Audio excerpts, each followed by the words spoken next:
أعوذ بالله السميع العليم من الشيطان الرجيم بسم الله الرحمن الرحيم السلام عليكم ورحمة الله وبركاته الحمد لله رب العالمين والصلاة والسلام على أشرف الأنبياء والمرسلين سيدنا ومولانا محمد وعلى آله وصحبه أجمعين قال سبحانك لا علم لنا إلا ما علمتنا إنك أنت العليم الحكيم ولا حول ولا قوة إلا بالله العلي العظيم اللهم صل على سيدنا محمد وعلى آله وصحبه ومن تبعهم بإحسان إلى يوم الدين أما بعد.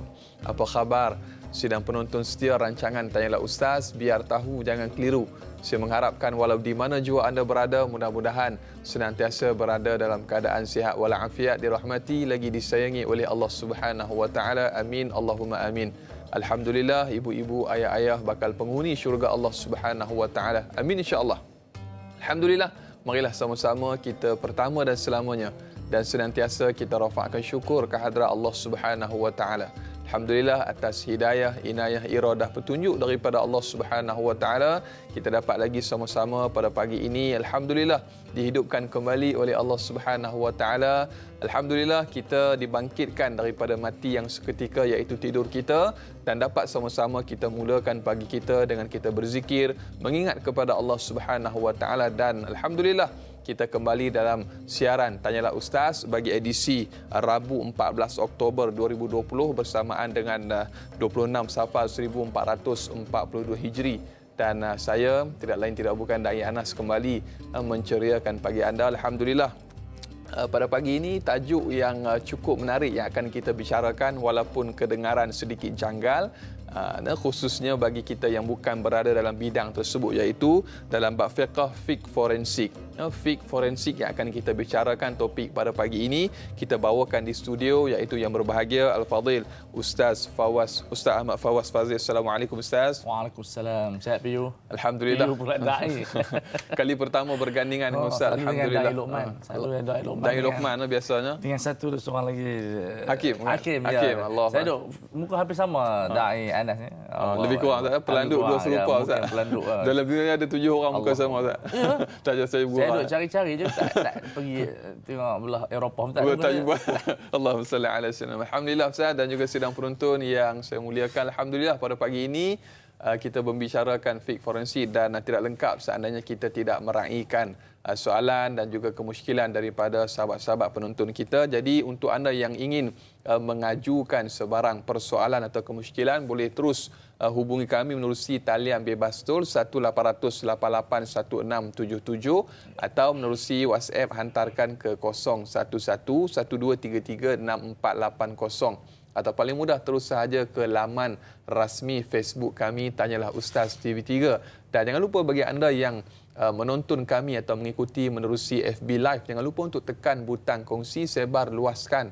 Mudah-mudahan bermanfaat insya-Allah. Dan Ustaz, kita juga bersiaran serentak menerusi TV3 dan TV9 dan di TV9 kita lanjutkan siaran tambahan 30 minit sehingga jam 8.30 pagi. Jadi terus dia menonton kami sehingga ke hujung rancangan. InsyaAllah mudah-mudahan bermanfaat. Dan topik kita semestinya Ustaz memerlukan penjelasan yang detail ataupun yang terperinci. Apakah itu fiqh forensik? Dan untuk permulaan topik pada pagi ini Ustaz, sebelum saya serahkan kepada yang berbahagia Ustaz, juga untuk suka untuk saya ingatkan kepada diri saya dan juga kita semua Ustaz, rakyat Malaysia, kita masih lagi berjuang untuk menghadapi pandemik COVID-19 yang masih lagi menunjukkan kes-kes yang kita kata cukup membimbangkan. Betul, Ustaz. Betul. Sebagaimana statistik yang dapat kita saksikan pada ketika ini di kaca TV, sehingga 13 Oktober 2020 kemas kini sehingga semalam jam 6.30 petang, kes baharu sebanyak 660 kes.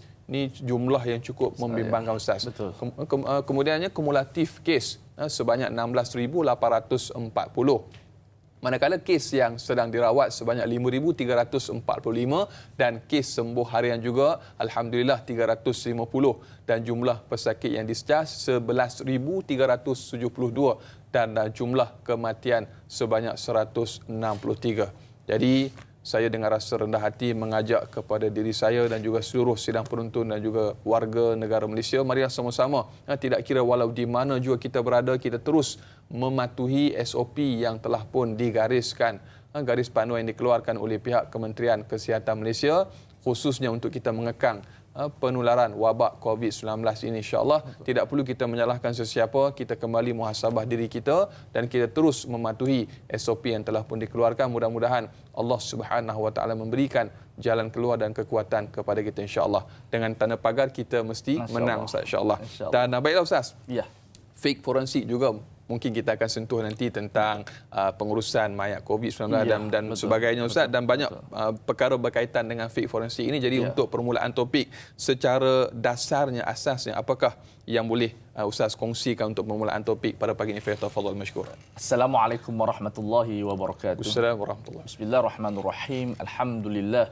Wassalatu wassalamu ala Rasulillah wa ala alihi wa sahbihi wa man wawalah. Baik Anas yang saya hormati, pihak penerbit semua dan warga penonton setia, tanya Al-Ustaz. Dia punya tema dia apa? Biar tahu jangan keliru. Biar tahu jangan keliru, sebab misleading ni masalah. Banyak keliru ni membawa kepada akibat yang sangat tidak baik. Jadi tajuk ni sangat sebenarnya besar yang selalu kita buat dalam seminar perubatan, forensik, dan dia dibawa ke dalam perbincangan yang kita katakan akademik. Tapi sebenarnya yang bagus apabila perbincangan akademik ini dibawa dalam masyarakat. Kerana masyarakat kadang-kadang banyak tanya soalan kepada kita, bila doktor nak buat postmortemnya, dia orang tak bagi, takut mayat terseksa lah, apalah macam-macam. Ya, isu berbangkit, Ustaz. Ya, masyarakat ini dia, saya akan hurai nanti hadis yang menunjukkan kepada mematahkan tulang mayat itu seperti mematahkan tulang orang hidup dengan kefahaman yang kita katakan sesuai, kefahaman yang insya-Allah tidak bercanggah dengan kefahaman syariah dan lughah Arabiah. Iaitu fiqh forensik ini dia merupakan gabungan daripada fiqh dan sains forensik lah.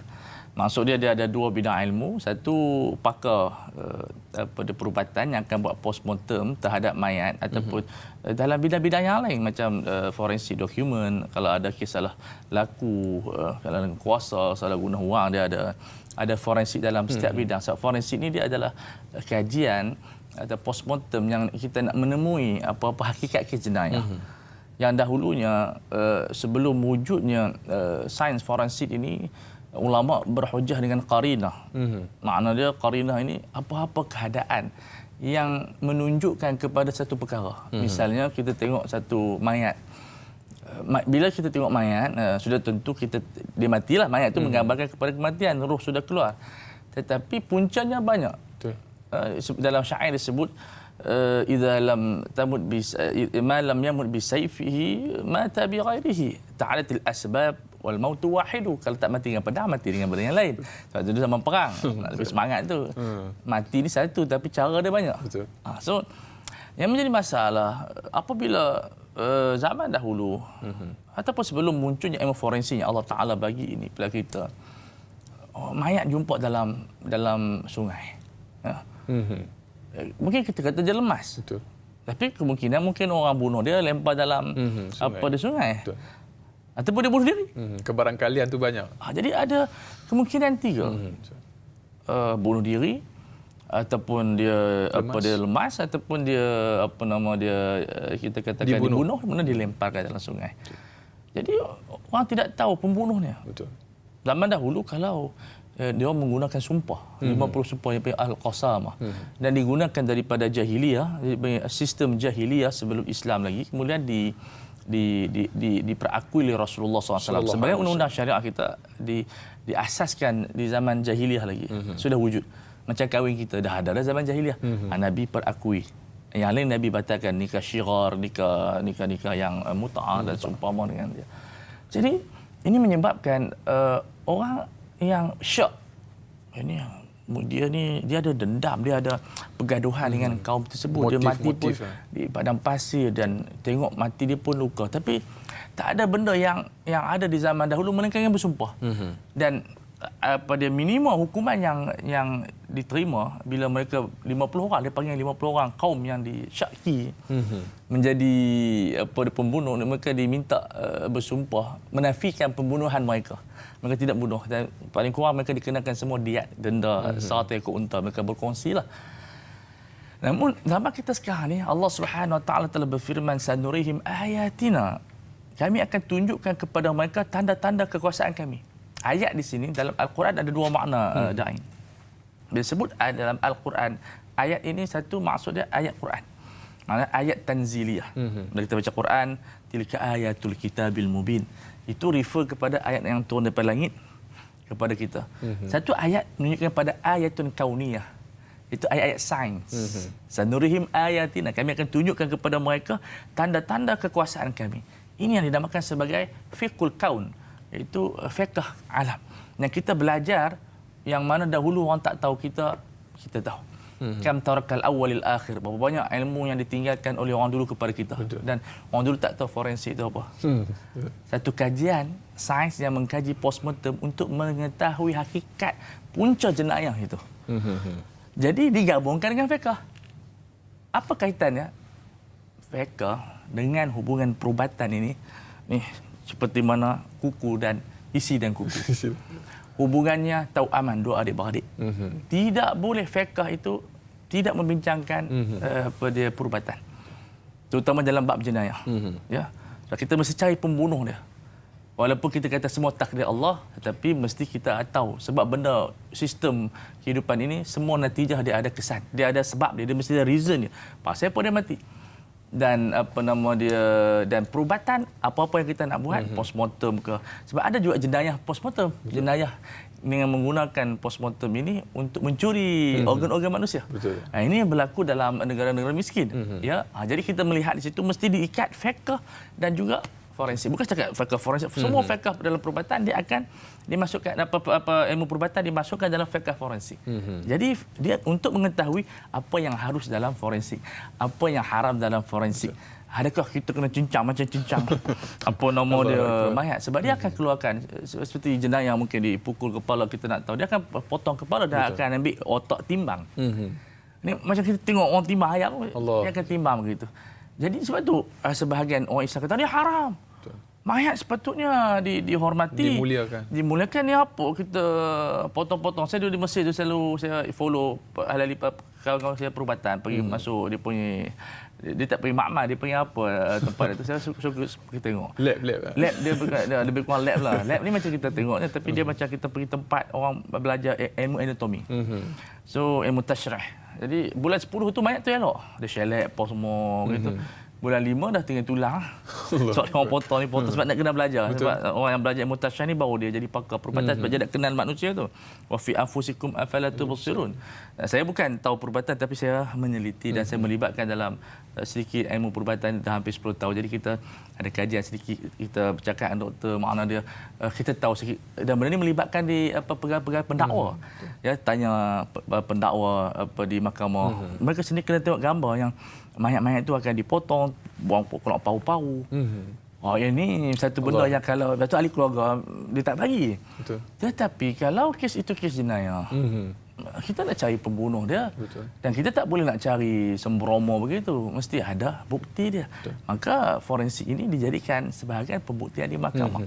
Sebab itu kita namakan fiqh forensik. Macam mana fiqh ini nak menyelami pemasaran forensik ini, kadang-kadang melibatkan mayat dah tanam dalam kubur dah. Betul. Gali balik Ustaz. Dan kita mengetahui secara ijma' ulama, secara asasnya kita tidak boleh membongkar kubur, nabshul kubur. Betul. Melainkan li maslahatin raji'ah ataupun li darurah li darurah massah. Melainkan bila ada wujud darurah yang kita berhajat kepada penelitian, yang kita berhajat kepada pembukaan mayat tersebut daripada kubur, kita bongkar sebab di sana ada permintaan daripada pihak polis dan seumpama dengan dia. Ataupun di sana juga sebagian ulama berfatwa kalau nak buat lebuh raya.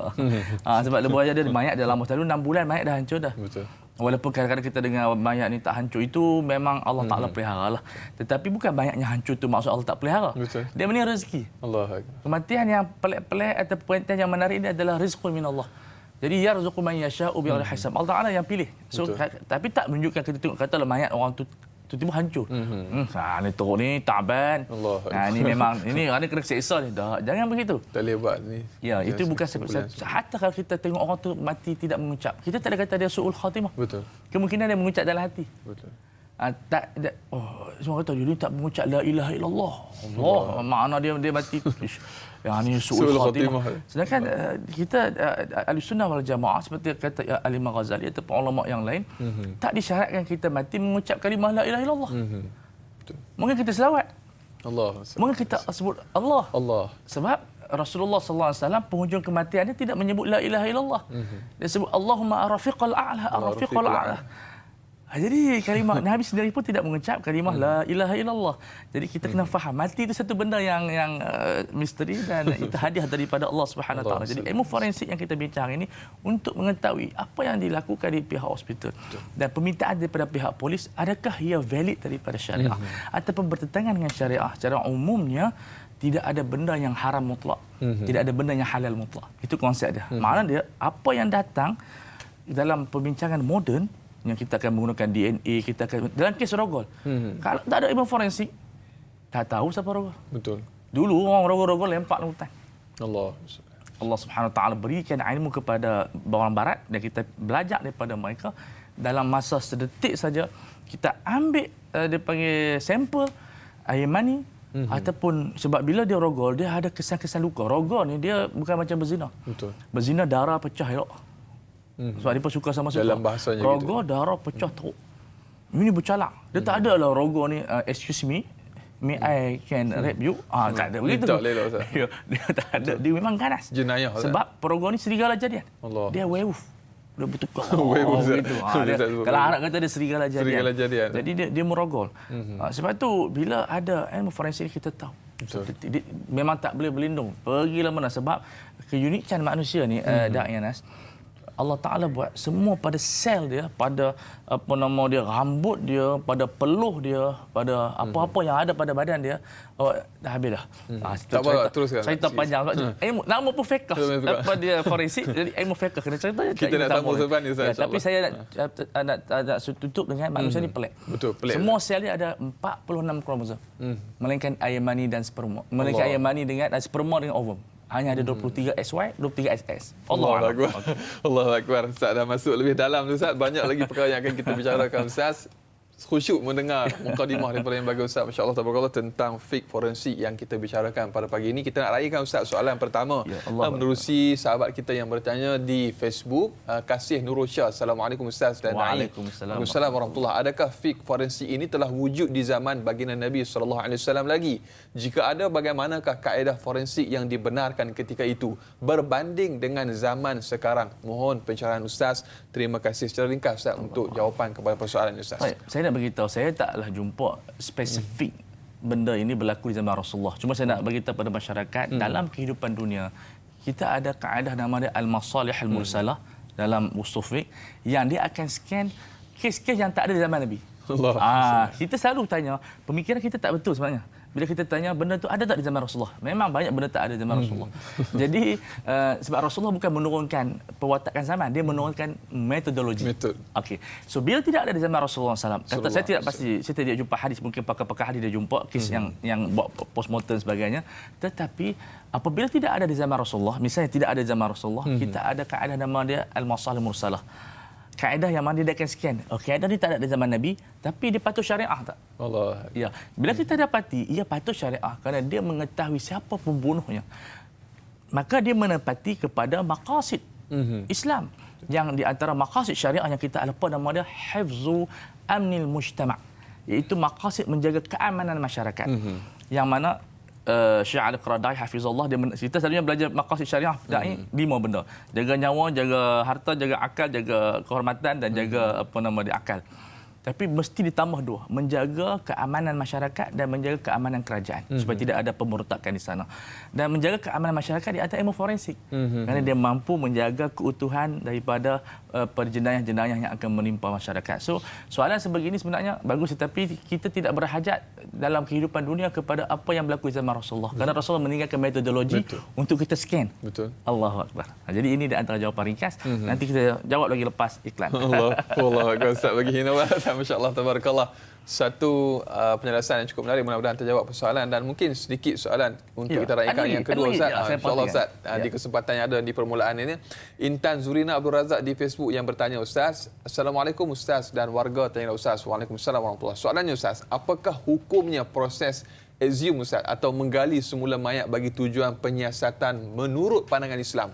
Terima kasih atas pencerahan dan insya-Allah Ustaz, jawapan kepada persoalan ini kita simpan untuk kita jawab selepas kembali daripada iklan. Saudara, biasakan kehidupan normal baru. Dakwah Tanyalah Ustaz, sampaikan biar tahu jangan keliru. Kembali bergabung selepas ini.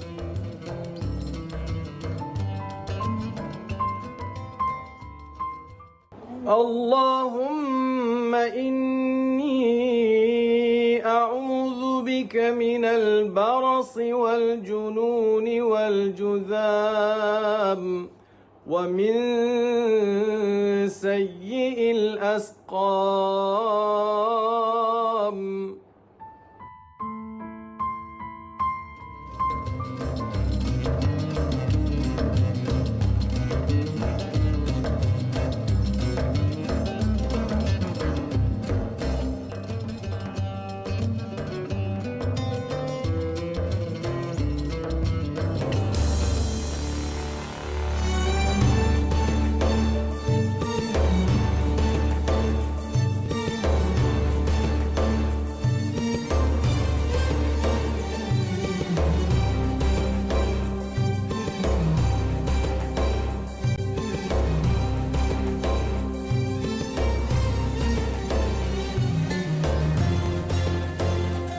Alhamdulillah, masih lagi terus setia bersama Tanyalah Ustaz, biar tahu jangan keliru. Kita masih lagi membicarakan topik yang cukup menarik dalam bidang ataupun dalam bab fiqh, fiqh forensik.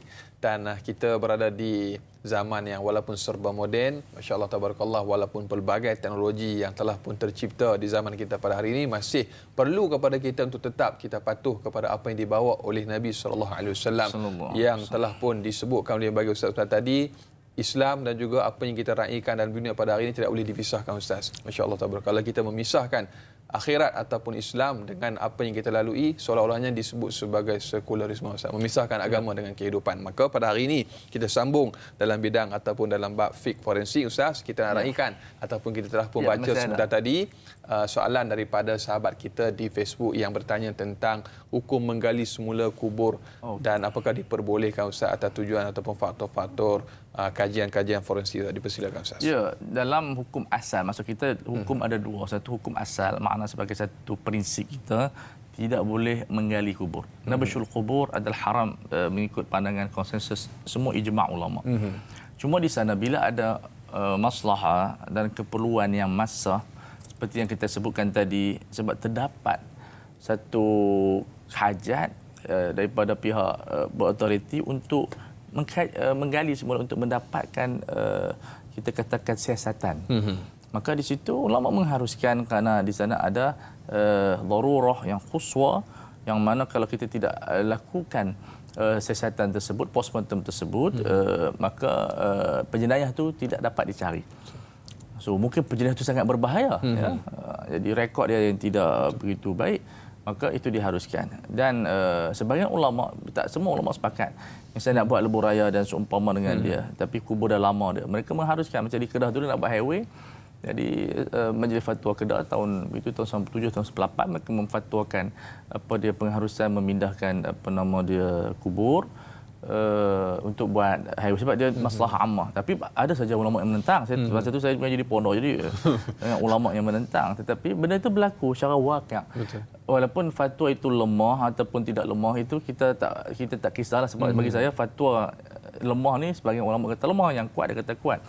Jadi yang penting dikeluarkan oleh badan berautoriti. Dan apa-apa projek yang nak buat yang melibatkan kubur, sudah pasti mereka mesti mendapat kelulusan tu daripada pihak berkuasa, daripada pihak majlis agama ataupun pihak prosedur. Dia tidak boleh buat sebegitu. Sebab apabila membicarakan tentang penggalian kubur ini, dia bukan fiqh am, dia adalah fiqh khas. Maksud dia perlu dikaji case by case. Betul. Dia tak boleh macam bila majlis fatwa itu dia bagilah apa contoh dia atau pihak agama dia bagilah kubur sini, kita pun buat projek kita langgak begitu saja. Bukan begitu. So ini di antara benda dia panggil kes-kes penggali kubur, postmortem, semua dia panggil case by case. Ada yang tidak perlu kepada postmortem, ya, yang memerlukan kepada postmortem saja yang diharuskan. Sebab kadang-kadang bila mati accident, contohnya, kadang-kadang kita tak tahu punca kematian, dia mati aksiden ke ataupun dibunuh ke ataupun seumpama dengan dia. Mungkin kita tengok badan dia apa nama dia elok, Tetapi dalaman dia tidak elok. Dalaman dia hancur dan seumpama dengan dia. Jadi berhajat kepada satu postmortem yang kita nak tahu apa punca kematian dia. Mungkin dia mati makan. Tapi makan tu mungkin ada orang letak racun. Allah. Ya. Jadi ini di antara benda-benda yang Allah Subhanahu Wa Taala berikan ilmu sains ini. Sebenarnya ilmu sains ini membuka fiqh yang baru. Afaqan jadidah li fiqh Islami. Maksud dia bila perkembangan sains, ledakan revolusi sains yang berkembang sejak revolusi industri 1785, sains berkembang dengan luar biasa. Allah.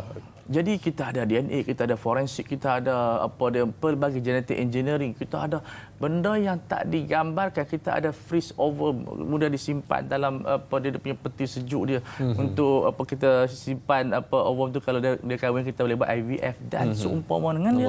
Benda itu benda yang Allah Taala sebutkan dalam Al-Quran, wa yakhluqu ma la ta'lamun. Allah Taala akan sentiasa mencipta benda yang kamu tidak tahu. Allahu akbar, masya-Allah, tabarakallah. Terpegun Ustaz, luasnya ilmu Ustaz. Allahumma salli ala sayyidina Muhammad. Ustaz, dan kita ada pemanggil Ustaz di talian pada ketika ini. Halo, assalamualaikum. Waalaikumsalam warahmatullahi wabarakatuh. Dai Anas dan juga Ustaz Fuad Fadil. Saya Omar Abdul Majid dari Felda Cini Timur 3, Pekan Faham. Assalamualaikum Ustaz dan Dai. Waalaikumsalam warahmatullahi wabarakatuh. Silakan Tuan Haji soalannya. Ya, soalan saya begini Ustaz. Pasal ialah forensik itu kata dulu orang tua dulu saya masa saya kecil-kecil dulu Ustaz dia cakap ada siasat untuk tahu punca kematian seorang yang itulah itu yang tak apa yang utamanya. Soalan saya Ustaz adakah kadang-kadang dulu setengah pendapat mengatakan waktu tua dulu atau imam dulu mengatakan yang dah meninggal ni tak perlulah menyeksa mayat untuk dibedah siasat. Tapi sekarang oleh kerana kemajuan teknologi perubatan ini kita nak mencari punca dan apa penyebab kematian itu buat kata Ustaz tadi. Jadi soalan saya, adakah ia bercanggah ke dengan hukum Islam ataupun bagaimana Ustaz, saya nak tanya itu. Yang keduanya saya nak tanya mengenai ini pengurusan jenazah COVID ini. Dulu kalau kematian ni kita ramai-ramai pergi, tapi sekarang ni ahli keluarga pun tak boleh nak pergi dan baca at-talqin pun tak dibaca dah. Jadi bagaimana pengurusan COVID ini, adakah jauh perbezaannya? Apakah ini satu pencanggahan ke macam mana ke Ustaz? Saya nak tanya ini dan banyak kekeliruan ni benda ini ni sekarang ni Ustaz. Itu soalan saya Ustaz dan Dai. Terima kasih banyak Ustaz dan Dai. Assalamualaikum. Waalaikumsalam warahmatullahi Nampak wabarakatuh. macam sedih orang yang bertanya. Sedih. Allahu akbar. Dia sebab. Dia dalam perasaan yang pelbagai Ustaz. Mungkin. Biar tahu jangan keliru tagline kita Ustaz. Tapi pagi-pagi jangan sedih sangat.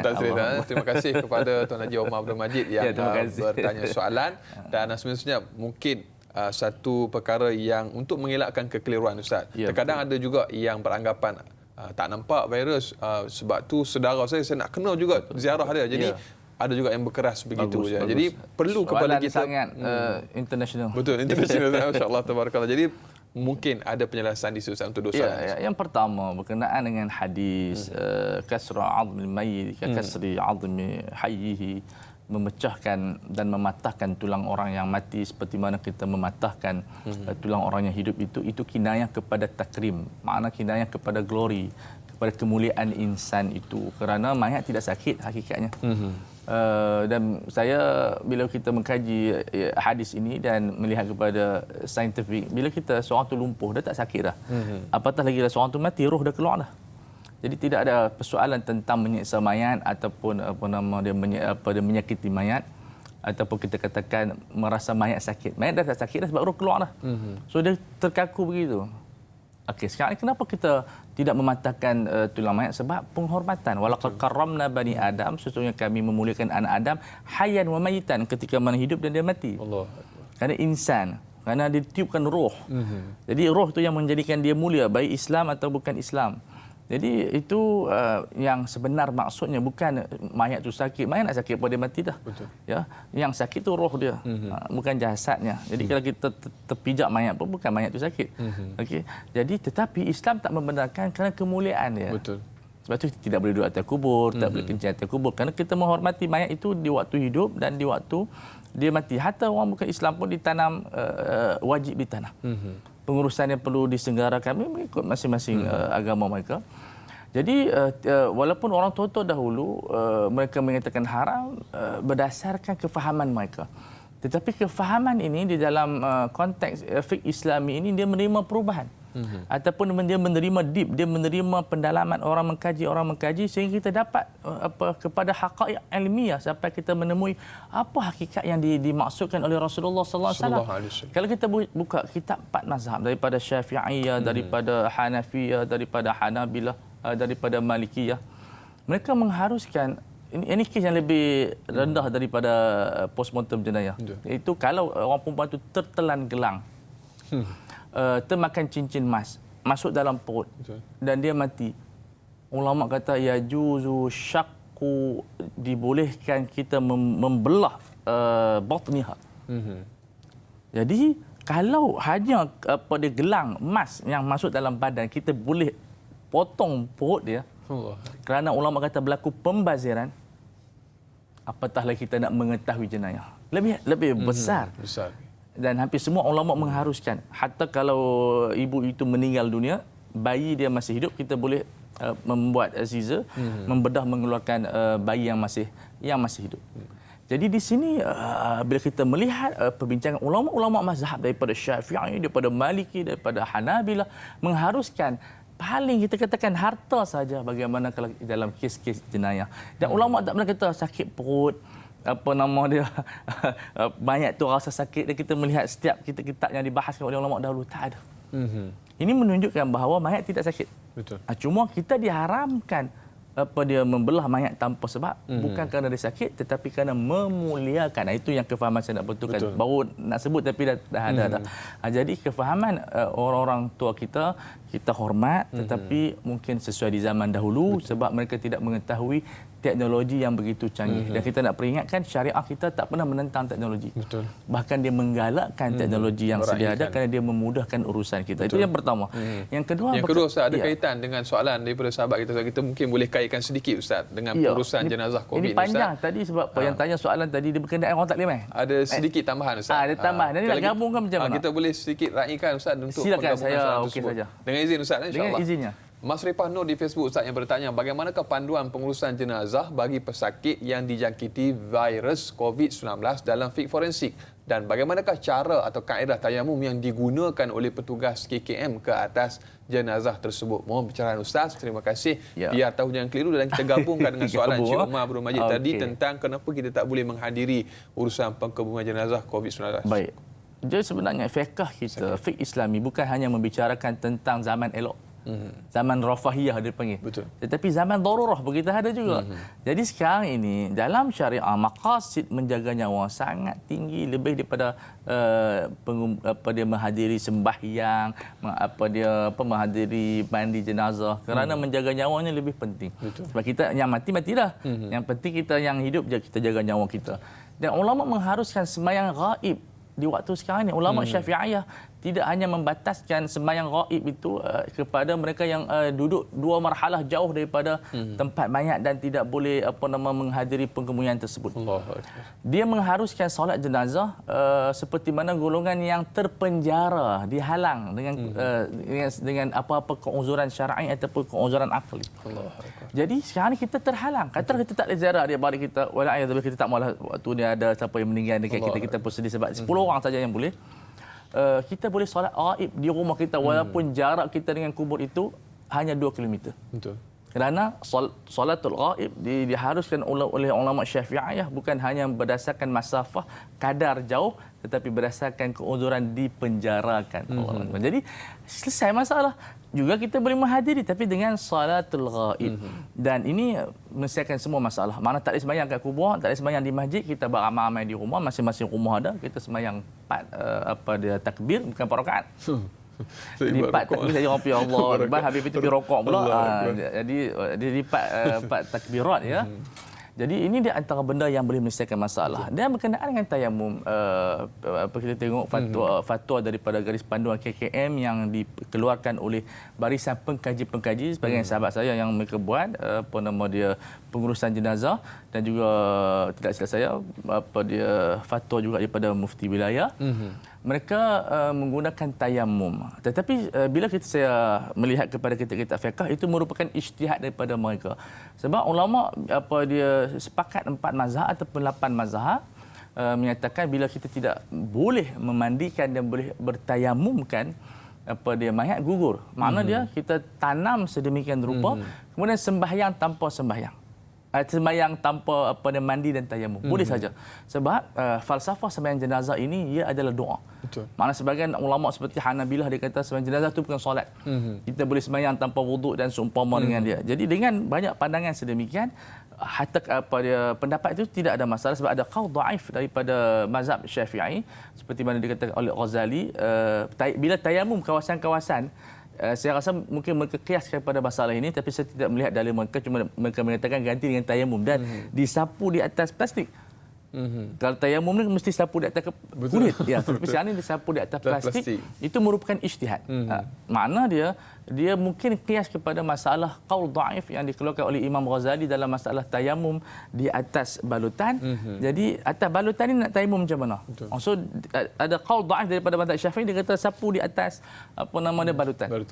So kita mungkin mereka kias kepada masalah tersebut, walaupun di segi kias itu kias yang lemah, tapi itu ijtihad daripada ulama-ulama Malaysia, kita hormat dan seumpama dengan dia, walaupun saya ada pandangan sendiri, tapi dalam masa ijtihad kita hormat, ala kulli hal dia tanam juga akhirnya, dan tidak ada masalah kita dia tidak menghadiri pengemudian tersebut kerana arahan daripada pihak berkuasa, dan kita sembahyang tanpa ada was-was. Allahu akbar. Alhamdulillah. Masya-Allah tabarakallah. Mudah-mudahan terjawab persoalan sahabat kita yang bertanya. Masya-Allah tabarakallah, begitu luas cabang ilmu perlu kita fahami dengan teliti dan juga dengan ahlinya. Masya-Allah tabarakallah. Dan berikutnya Ustaz, kalau boleh kita naikkan lagi soalan menerusi sahabat kita juga menerusi Facebook Nurul Huda Tajuddin. Assalamualaikum Ustaz dan Da'i. Waalaikumsalam warahmatullahi. Bolehkah kita menderma organ kepada mereka yang bukan Islam? Dan yang kedua, apakah hukum kita menjual organ kita untuk mendapatkan wang kepada orang Islam dan bukan Islam? Mohon pencerahan ringkas. Terima kasih. Dua soalan itu Ustaz. Nurul Huda Tajuddin. Yang pertama, diharuskan menderma organ kepada orang bukan Islam secara ijma' ulama. Melainkan mereka yang memerangi kita. Seperti Yahudi, Israel, mereka perang kita tak boleh. Tapi ada persoalan daripada mereka diharuskan saja. Sebab kaedah kita dalam sedekah sunnah dibolehkan diberikan kepada orang Islam dan diberikan kepada orang bukan Islam. Dan derma organ termasuk dalam sedekah. Bahkan ini merupakan mukjizat Rasulullah. Saya bila sebab terlibat dalam tulisan fiqh perubatan, saya ada buku fiqh perubatan dan boleh rujuk fiqh perubatan saya, fiqh medik. Saya terjumpa hadis yang disebut oleh guru saya dalam pembicaraan fiqh medik, hadis riwayat Ahmad dan rijal yang sahih. Nabi menyebut man tasaddaqa bi syai'in min jasadihi kana lahu sadaqatun. Allahu akbar. Subhanallah. Maknanya siapa yang bersedekah sebahagian kecil daripada anggota badan dia, dia mendapat pahala sedekah. Allah. Atau kama qala. Dahulunya ulama menafsirkan makna kita bagi tenaga, kita bagi pandangan, kita tolong orang. Tetapi bila kita melihat perubahan yang ada dalam zaman kita, kejayaan menderma organ itu sangat berjaya. Betul. Subhanallah, sadaqah Rasulullah SAW. Sallallahu alaihi wasallam. Makna Nabi telah macam memberikan satu tanabuk, satu firasat Nabi akan ada satu hari nanti operasi pemindahan organ. Dan dia berjaya. Sebab Nabi kata siapa yang sedekah bi syai'in min jasadi, sebahagian kecil daripada anggota badan dia, buah pinggang, mungkin kornea ataupun sebelum ataupun selepas mati, dia dapat pahala sedekah. Allahu akbar. Jadi tidak ada masalah dalam isu ini, dan saya rasa gembira bila menemui hadis tersebut. Rasulullah SAW telah bersabda sedemikian rupa. Yang kedua, selesai itu, saya rasa selesai. Selesai. Okey. Atau sebaliknya, orang bukan Islam nak derma kepada kita pun boleh diharuskan, tak ada masalah. Kita berkongsi dalam kemanusiaan. Yang kedua masalah menjual majoriti ulama, dan ini bukan cakap difatwakan, digazetkan, penjualan manusia adalah haram, termasuk dalam perdagangan manusia. Bahkan Al-Imam Ibnu Qudamah menyatakan pencolekan manusia termasuk dalam kes kecurian yang diwajibkan potong tangan. Sebab menjual ni selalunya akan masuk dalam pencolekan, dan mereka akan potong dan jual di luar sedikit manusia, yang ini bercanggah dengan nilai hukukul insan, human right, yang manusia ini bukan subjek matter untuk kita jual beli. Barang jualan. Bukan. Walaupun kita tengok harga dia, jantung 100,000, buah pinggang 50,000. Dia ada list dia punya list dia, apa harga dia keluarkan. Sebab itu dulu 2-3 tahun lepas muncul, kita tengok kes gejala pencolekan. Jadi kalau masa saya sambung nanti. Allahu akbar. Kita berhenti dekat tu Ustaz, kita nak sambung selepas Ustaz, insya-Allah banyak lagi yang akan kita bicarakan tentang isu penculikan tu Ustaz, pun menjadi isu yang sampai hari ini Ustaz sebenarnya menjadi satu isu yang dibimbangi oleh masyarakat kita, insya-Allah. Dan saudara, biasakan kehidupan normal baru dakwah. Tanya Ustaz yang sampaikan, biar tahu jangan keliru. Kita kembali bergabung dan kita kembali berbincang selepas ini.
Alhamdulillah, masih lagi terus setia bersama dengan kami. Tanyalah Ustaz, biar tahu jangan keliru. Alhamdulillah, terima kasih bagi anda yang masih lagi terus setia bersama dengan kami sehinggalah kepada detik dan ketika ini kita masih lagi membicarakan dalam bidang ataupun dalam bab fiqh forensik bersama dengan yang berbahagia Ustaz Ahmad Fawaz Fazil. Ustaz, okey Ustaz? Alhamdulillah, banyak ataupun panjang lebar yang kita bicarakan pada pagi ini. Semestinya para penonton yang ingin terus mengajukan persoalan atau kemusykilan boleh terus hubungi kami menerusi talian bebas tol 1-800-88-1677 atau menerusi WhatsApp hantarkan ke 011123364480 atau paling mudah terus sahaja tinggalkan soalan anda menerusi komen di laman rasmi Facebook kami Tanyalah Ustaz TV3. Dan seperti biasa jangan lupa bagi yang menonton kami menerusi FB Live, jangan lupa untuk tekan butang kongsi, sebar luaskan, mudah-mudahan bermanfaat insya-Allah. Dan Ustaz, ya, soalan apa? Terus setia. Kita minta juga kepada para penonton terus setia menonton kami sehingga ke hujung rancangan kerana kita lanjutkan siaran tambahan 30 minit di TV9 sehingga jam 8.30 pagi insya-Allah. Ustaz, isu pencolekan diri tak selesai Ustaz. Tak selesai. Pemerdagangan manusia tadi sedikit Ustaz sebab hari ini ialah menjadi isu yang juga panas Ustaz. Kalau nampak van kadang-kadang lalu depan sekolah van putih tu jadi macam bimbang Ustaz. Kena pula dia tinted ataupun bercermin gelap Ustaz. Jadi dulu ni jadi isu Ustaz. Dia sebenarnya pembelajaran hukukul insan saya kira kita ada pembelajaran rukun negara, tapi kita tidak ada pembelajaran rukun manusia. Hukukul insan yang telah disepakati oleh semua negara di bawah PBB ada lebih kurang 100 lebih. Dia punya orang kata macam akta ataupun enactment kita boleh istilahkan begitu yang dia punya undang-undang yang telah disepakati oleh semua negara, Islam atau bukan Islam. Di antara tidak boleh menjual manusia. Kita tidak boleh memperdagangkan manusia. Sistem penghambaan sudah tertutup. Walaupun dahulunya Islam mengharuskan, tetapi dia semua sepakat tidak ada lagi apa dihamba, maka tidak boleh diperdagangkan. Dan sekarang ini walaupun dinamakan perdagangan manusia bukan dalam bentuk penghambaan, tapi dalam bentuk penjualan. Betul. Untuk memberikan kepada mereka yang memerlukan. Sebab itu kita ada derma organ, kita tak mau jual. Sebab itu fatwa di Malaysia dan di mana-mana fatwa tidak mengizinkan menjual, hatta menjual darah pun tak boleh. Melainkan dalam daurah itu, daurah maksud dia underground lah. Tapi pergi hospital tak akan ambil duit. Dia bagilah minum teh, Melo dan sebagainya. Jadi perdagangan manusia adalah dosa yang sangat besar. Kerana dari segi sebagian ulama mengatakan boleh kita potong tangan orang yang mencolek manusia tersebut dan kalau mereka membawa kepada kematian dihukum bunuh. Allah sangat besar. Ya. Ini satu perkara yang perlu kita sama-sama ambil syakna Ustaz. Ya, sebab manusia ini perlu dihormati dalam keadaan bagaimanapun. Betul. Allah, ini di antara benda yang penting kita mengetahui tentang manusia. Betul Ustaz. Allahumma salli ala sayyidina. Berikutnya Ustaz, kalau boleh kita raikan lagi soalan menerusi sahabat kita di WhatsApp yang bertanya. Assalamualaikum Ustaz. Waalaikumsalam warahmatullahi. Soalannya menarik Ustaz, walaupun ringkas. Apakah hukum pelajar perubatan menggunakan mayat sebenar untuk melakukan kajian dalam pembelajaran mereka? Dalam istilahnya anatomi Ustaz. Mohon pencerahan, terima kasih. Ya, majoriti ulama sejak daripada zaman dahulu mengharuskan kepada pelajar perubatan sahaja untuk mengambil mayat, untuk belajar direct daripada mayat. Walaupun ada sebagian ulama di sana dia kata ada alternatif lain, kita ambil patung, tapi patung tak sama dengan mayat. Allah. Urat dia, kulit dia, dalam ilmu perubatan ni kita nak belajar tentang kulit, nak belajar tentang dalaman dia, perjalanan darah. Jadi dia kena tahu satu persatu apa dia anatomi, apa nama dia mayat tersebut. Jadi kita belajar daripada patung ataupun makhluk robot atau seumpama dengan dia tidak mencapai matlamat apa dia ilmu perubatan, dan akhirnya dia akan membawa kepada hilangnya ilmu perubatan. Sebab itu Al-Imam Ibn Rushdi menyatakan man ta'allama ilma at-tashrih izdada imanan. Allah. Siapa yang belajar ilmu anatomi akan bertambah iman dia. Jadi makna dia, ilmu anatomi ini yang dia ambil pada mayat, dia merupakan ilmu asas dalam perubatan. Kalau di Mesir mereka belajar tahun 1. Saya pergi ikut sahabat dan di rumah saya pun ada tulang manusia. Cuma ada dia kena jaga. Janganlah selfie dengan mayat tu. Sehingga depa tu dia belajar tu pergi selfie pula. Tak boleh. Itu haram. Sebab seolah kita telah mencemari. Kita harus kena untuk belajar, bukan dua selfie yang beramai. Mayat tidak buat apa.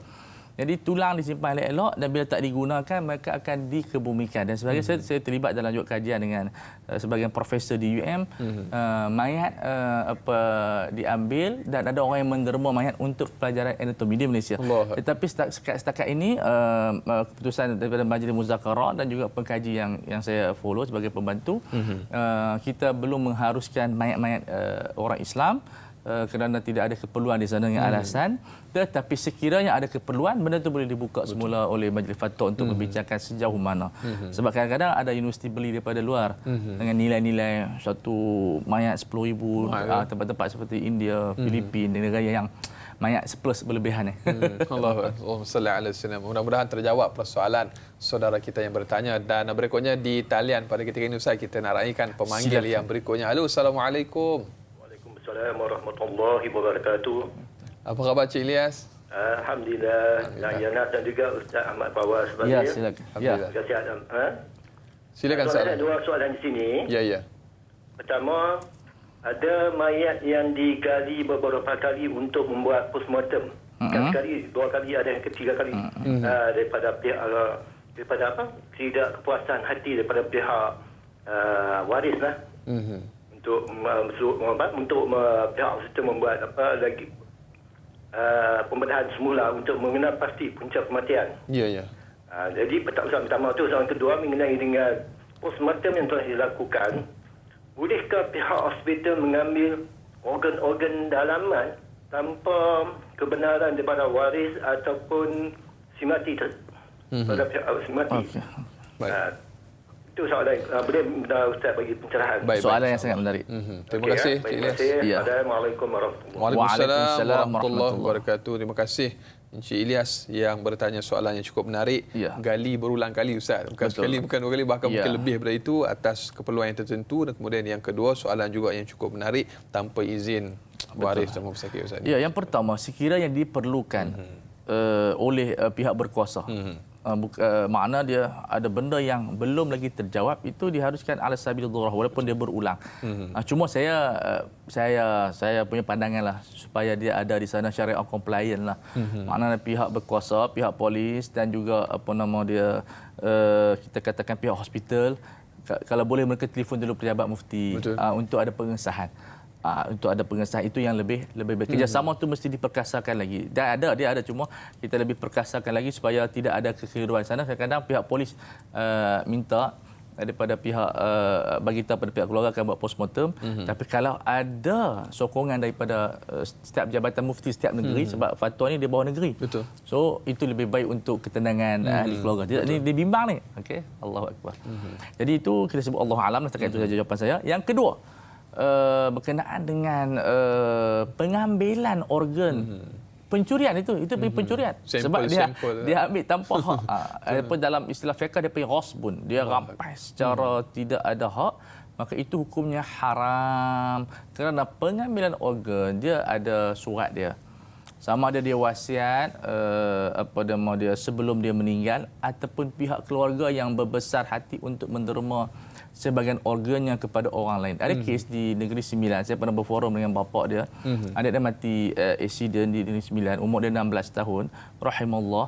Jadi bila dia meninggal, ada 2 pasien yang memerlukan hati. So bapa dia dengan besar hati untuk, maksud dia, apalagi anakku masih muda, mungkin dengan dia mendermakan, dia bagi hati anaknya kepada 2 pesakit yang memerlukan hati tersebut, dia dapat pahala. Maka dia berbesar hati mendermakan hati mayat tersebut. Kes ni masyhur, masuk dalam paper.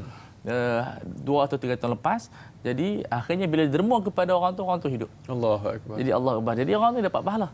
Jadi kalau dengan izin keluarga, ya. Tapi ada masalah juga, nanti saya bincang, mungkin ada soalan mayat wasiat, keluarga tak bagi pula. Jadi berlaku kontradiksi. Tapi yang ni mayat tak wasiat apa, keluarga nak bagi, itu pun boleh. Tapi kita di sana ada persatuan derma organ.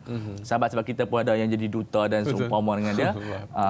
Dai dah daftar, boleh daftar tu derma. Nanti dia bila kita daftar, apa nama dia akan cek apa semua tu, nanti bila dia mati, dia akan ambil apa organ yang diperlukan. Sebab kita punya organ dia tahan 9 jam. Jadi kalau Kelantan saya tak pastilah sampai dalam tempoh 9 jam atau tidak. Tapi kalau Ipoh apa dia boleh ambil. Tapi di sana ada borang-borang yang kita boleh isi. Saya mewasiatkan sebahagian organ saya didermakan kepada siapa-siapa yang memerlukan. Contohnya buah pinggang dan seumpama dengan dia, pahala sangat besar siapa yang menderma buah pinggang. Jadi kalau doktor tu ambil tanpa izin, hukumnya dosa besar. Allahu akbar. Mudah-mudahan terjawab persoalan saudara kita yang bertanya. Masya-Allah, tabarakallah, dan ilmu yang cukup luas Safi forensik. Kita nak raikan lagi soalan dengan izin Ustaz lah. Tak sempat nak berehat lagi Ustaz ni. Kita nak raikan lagi soalan berusi menyelesaikan masalah masyarakat. Menyelesaikan masalah Ustaz. Masya-Allah, besar pahala Ustaz, masya-Allah. Dan berikutnya Ustaz di Facebook, Nurul Hidayah Saifuddin yang bertanya. Assalamualaikum Ustaz dan Naim. Waalaikumsalam warahmatullahi. Bagaimanakah pengurusan bagi separuh anggota, contohnya kaki dan tangan yang perlu dipotong dan sudah tidak dapat dirawat lagi? Adakah ia perlu dimandikan atau dikapankan walaupun separuh daripada anggota? Sekian, terima kasih. Dalam istilahnya Ustaz, amputasi Ustaz.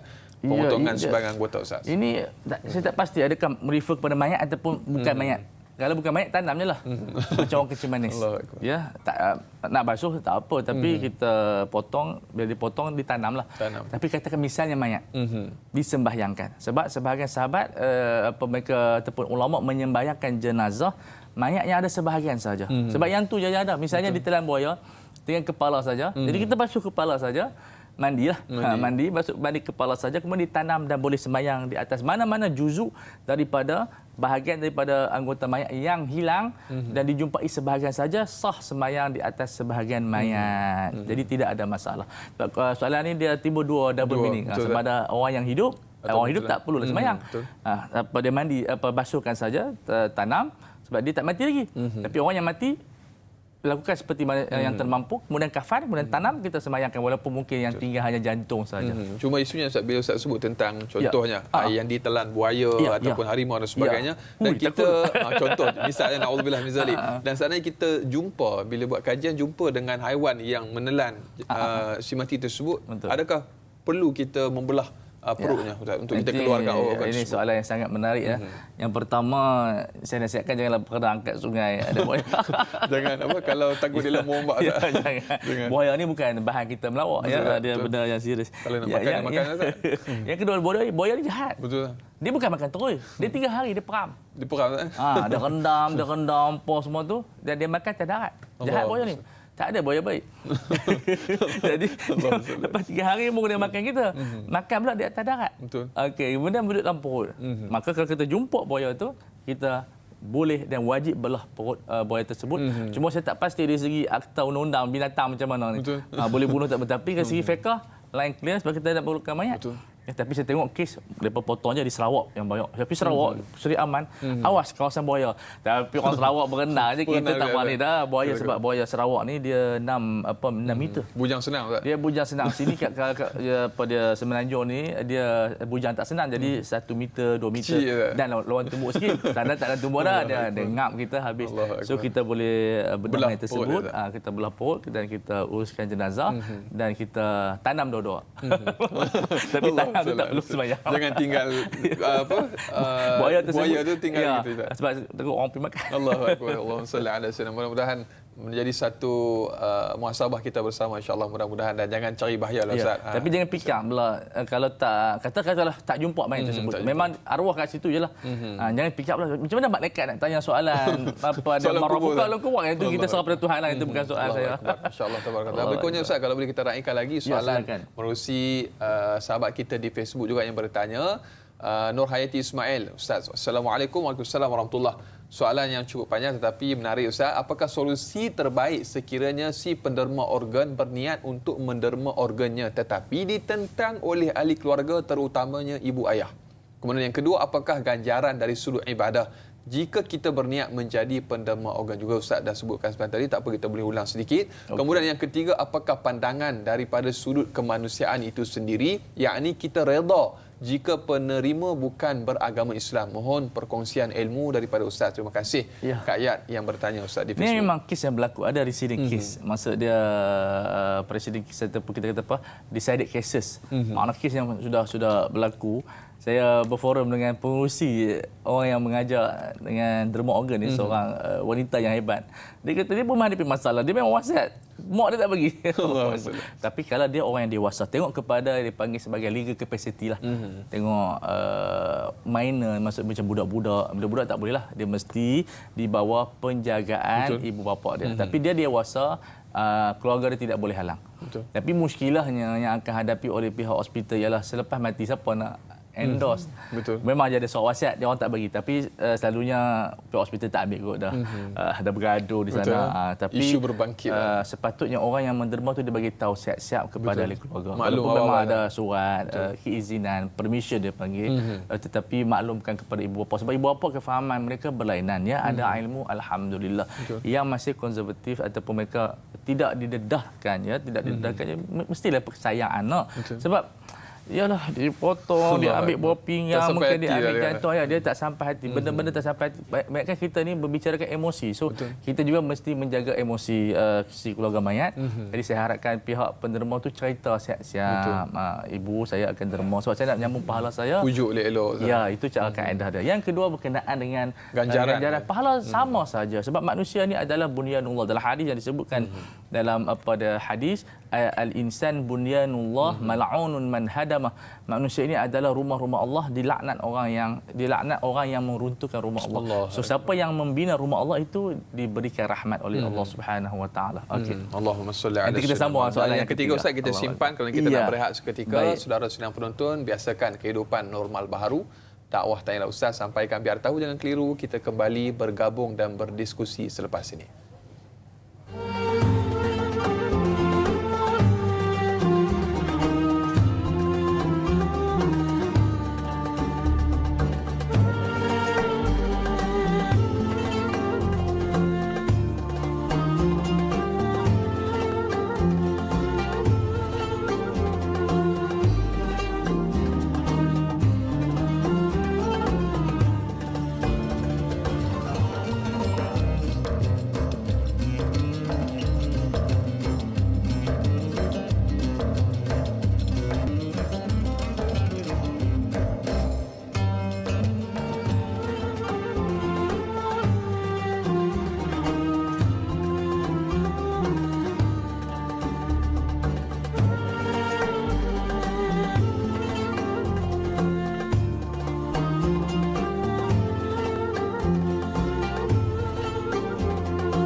Alhamdulillah, terima kasih.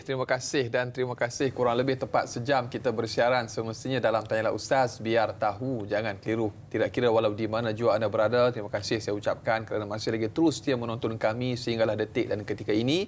Kita masih lagi membicarakan fiqh forensik bersama dengan yang berbahagia Ustaz Ahmad Fawaz Fazil. Dan kepada para penonton yang saya muliakan, untuk anda mengajukan sebarang persoalan atau kemungkinan, boleh terus hubungi kami menerusi talian bebas tol 1800 88 1677 atau menerusi WhatsApp, hantarkan ke 011 1233 6480 atau paling mudah terus saja ke laman rasmi Facebook kami Tanyalah Ustaz TV3. Dan jangan lupa bagi yang menonton menerusi FB Live untuk tekan butang kongsi, sebar luaskan, mudah-mudahan bermanfaat. Ustaz, sebenarnya kita yang menonton bukan sekadar dalam negara kita, bahkan ada penonton dari luar negara, di Indonesia, Brunei, bahkan dari Kanada pun ada Ustaz, ada juga Amerika Syarikat. Alhamdulillah, di penonton dari segenap pelosok dunia Ustaz, yang memberikan sokongan kepada tayangan Ustaz kita, insya-Allah. Dan Ustaz, sedikit untuk kita raikan yang ketiga soalan daripada saudara kita yang bertanya sebelah tadi yang kita tertinggal. Yang ketiga bertanya tentang dari sudut pandang kemanusiaan itu sendiri, apakah kita redha jika penerima bukan Islam yang menerima organ yang kita dermakan? Mohon sedikit. Betul. Kita tidak boleh determine, tentukan siapa yang menerima. Tiba-tiba orang yang menerima itu orang bukan Islam, tidak ada masalah, sebab kita katakan isu pendermaan organ ini dia bukan isu agama, dia isu kemanusiaan, insaniah. Jadi insaniah itu daulah, dia berkaitan dengan kedaulatan manusia. Betul. So tidak ada problem di sana kerana Islam ini datang untuk semua. Wal arda wada'ah lil anam. Bumi ini untuk semua. Di mana tempat kita bagi, insya-Allah, hatta kepada orang bukan Islam, niat kita yang ikhlas untuk membantu mereka, maka kita mendapat pahala yang sangat besar. Syekh Qardawi menyatakan derma organ di antara sebesar-besar pendekatan diri kepada Allah Subhanahu wa taala. Mudah-mudahan terjawab persoalan saudara kita dan juga sahabat kita. Masya-Allah, tabarakallah. Dan berikutnya Ustaz, kita raikan lagi soalan dari sahabat Facebook kita yang bertanya, Mujahidah Solehah. Assalamualaikum Ustaz dan Naim. Waalaikumsalam warahmatullahi. Persoalannya, bagaimanakah pengurusan mayat yang berkecai, yang ini hancur Ustaz? Adakah organ palsu, jantung, breast dan sebagainya yang palsu yang ada pada mayat harus dibuang? Ya, kalau benda-benda yang melibatkan bukan organ mayat yang boleh dipisahkan, tak apa, buanglah. Tapi kalau benda itu dah melekat, tidak perlu. Sebab ulama bila membahaskan isu pada mayat yang sebelum masa dia hidup dimasukkan tulang khinzir, ya, tulang khinzir ni adalah pemakhluk ranking yang kedua sama dengan manusia. Ranking pertama manusia lah, ranking kedua adalah khinzir. So bila dimasukkan tulang ke dalam badan manusia, bila meninggal dunia, kalau tidak boleh dipisahkan, mudaratkan mayat dan seumpama dengan dia, kita kekalkan saja tulang khinzir dalam tubuh badan dan ditanam bersama dengan mayat. Sama seperti persis soalan, bila berkecai kalau boleh dipisahkan, ya kita asingkan yang palsu tersebut. Kalau tak boleh dipisahkan, tanam sahaja. Dan cara dia tengok, kalau mandi tidak menghancurkan, dimandikan. Tapi kalau menghancurkan, dia orang tayamum sahaja. Dan sedikit Ustaz, mungkin sebagai tambahan, terkadang ada juga kes-kes yang terpencil sebenarnya Ustaz. Saya kata terpencil lah, mungkin kes tak terpencil. Pemakaian susu yang memerlukan kepada dibuang perkara tersebut dan juga gigi emas. Ya, benda yang sama. Kalau boleh dibuang, kita buang. Sebab apa dia katakan, benda itu susu itu pemakaian yang haram. Jadi kalau dia boleh dicabut, ada kepakaran, cabut, kalau tidak ada tanam sekali lah. Dan mudah-mudahan Allah Taala mengampunkan dosanya. Rahmat Allah itu luas. Dan berikutnya Ustaz, kalau kita raikan lagi soalan menerusi juga di Facebook, Marina. Assalamualaikum Ustaz dan Da'i. Waalaikumsalam warahmatullahi. Soalannya, si mati ada mengambil insurans nyawa. Adakah si mati secara terkejut memerlukan kepada forensik dia pembedahan? Tertinggal N tu. Tertinggal. Mohon pencerahan Ustaz. Ya, sebab bila kita buat takaful ataupun kita buat insurans, kita ada di sana pengisytiharan bila kita sebut kita tak sakit dan seumpama dengan dia. Jadi pihak insurans nak pastikan bila nak bayar satu jumlah yang begitu banyak, 500,000, 1 juta, dia nak pastikan dia mati itu sebab penyakit yang disembunyikan ataupun ada benda yang tidak transparan dan sebagainya.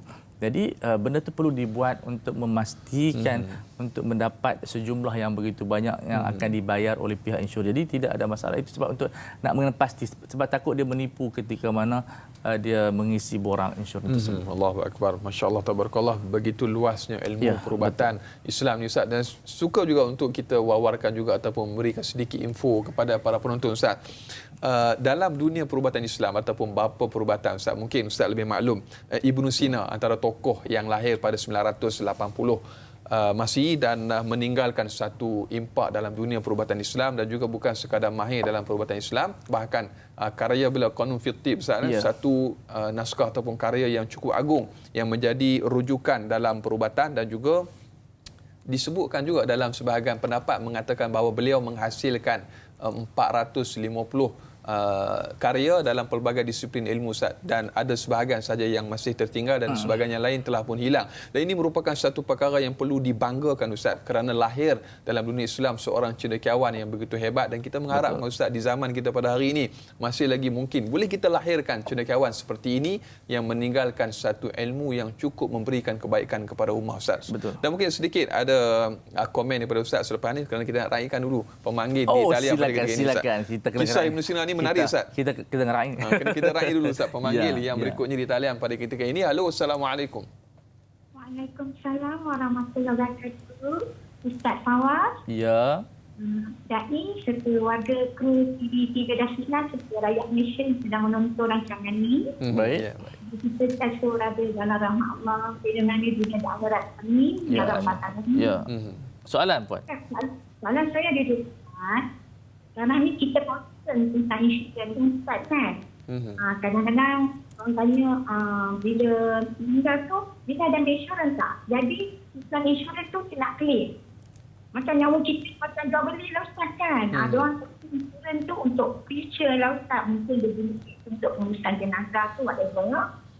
Dan soalan kedua, tadi Ustaz kata contoh di Sarawak lah, kan? Anggota tu dijumpa. Katalah berapa hari kita jumpa si buaya ni ada baki serpihan. Tadi Ustaz kata kepala. Kalau kata baki serpihan tu kita kena kebumikan di tempat yang sama atau kubur yang berlainan. Itu saja, Ustaz. Assalamualaikum warahmatullahi wabarakatuh. Ya. Soalan yang cukup menarik, sangat menarik, luar biasa, bombastik.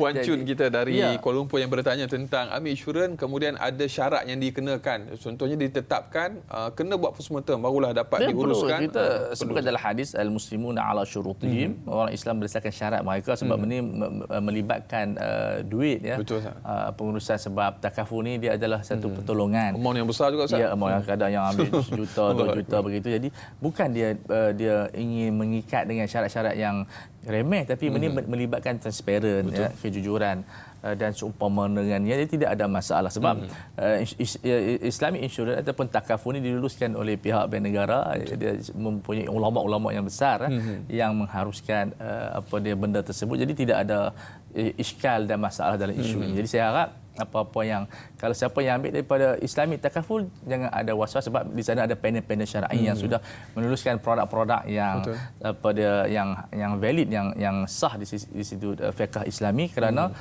tidak boleh mana-mana Islamic takaful atau takaful Islam yang mengeluarkan produk melainkan sudah diluluskan oleh panel syar'i mereka. Jadi kita tidak ada was-was. Kemudian berkenaan dengan pengurusan tanam mayat ini, sewajibnya memang tanam satu tempat saja. Tapi kalau berlaku kehalangan, ada halangan, hindrance di sana, memang diharuskan secara darurah diasingkan, seperti mana yang berlaku kepada mayat Sayyidina Husain radhiyallahu taala anhu, kepalanya di Mesir sebagai anggotanya di Iraq. Jadi sebab dia dipotong kepalanya, jadi itu di antara wakak yang berlaku dalam dunia Islam. Dah ada macam tu, satu kepala di Mesir, satu anggota badan di Iraq. Jadi kalau berlaku macam tu, kalau boleh satukan, tapi kalau dah ada satu halangan di sana, tanamlah di mana yang ada, tapi cukup sembahyang yang pertama saja. Cukup solat yang pertama saja, Ustaz. Telah pun terangkat yang lainnya, Ustaz. Masya-Allah tabarakallah. Mudah-mudahan terjawab persoalan, Masya-Allah tabarakallah. Dan sedikit mungkin komentar daripada Ustaz untuk kita melahirkan cendekiawan sehebat bapa perubatan ataupun Ibn Sina, mungkin ada sarana-sarana daripada Ustaz. Ia perlu kepada galakan kerajaan, bantuan kewangan, dan mempelajari ilmu daripada barat, sebab barat menyambung perjuangan Ibn Sina. Tapi sebenarnya kita tidak ada masalah yang barat. Sebenarnya masalah barat ni kefahaman kita. Barat yang bermasalah, barat yang memusuhi Islam. Tetapi ilmu itu Ibn Sina yang mengembangkan daripada Greek. Dia datang pada Yunani, sebab kalau kita baca sejarah Uyunul Atibba, pakar-pakar perubatan tadi, pengasasnya kebanyakan daripada makna sebelum kedatangan Rasulullah SAW, memang dia wujud di Greek, di Yunani.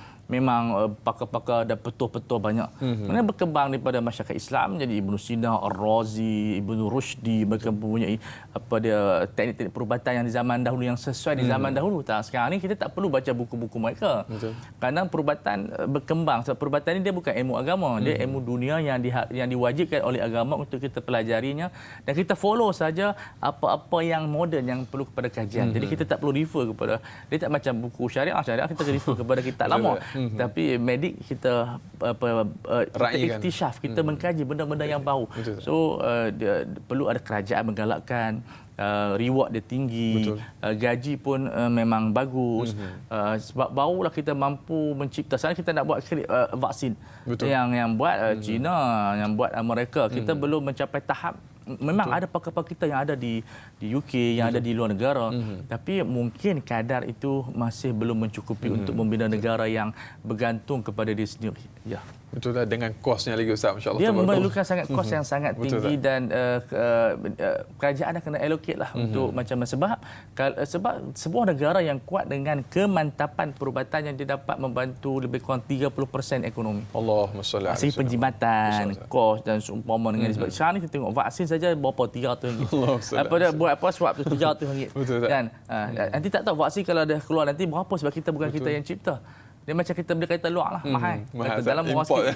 So, bagi saya menjadi satu kewajipan kepada kerajaan dan masyarakat menggalakkan dan menyediakan prasarana yang lebih mantap untuk melahirkan tokoh-tokoh umat Islam yang pakar, yang mereka ni mengikut wasiat kepada Ibnu Sina yang mengatakan bantulah fuqara di dalam ilmu perubatan dan jangan ambil upah daripada mereka. Bukan tak ambil upah, poinnya ialah kita lebih utamakan nyawa manusia daripada kita mengutamakan bisnes kita. Allahu akbar, besar jasa bapa perubatan kita Ibnu Sina, masya-Allah tabarakallah. Dan Ustaz, ada soalan lagi? panjang lebar Ustaz kita bicara, kita nak raikan lagi Ustaz dengan izin Ustaz. Soalan menerusi sahabat kita di WhatsApp yang bertanya berikutnya. Assalamualaikum Ustaz dan Naim. Waalaikumsalam warahmatullahi. Wajarkah mayat disimpan dan tidak dikebumikan kerana tidak selesai dengan urusan bedah siasat bagi sesuatu kes?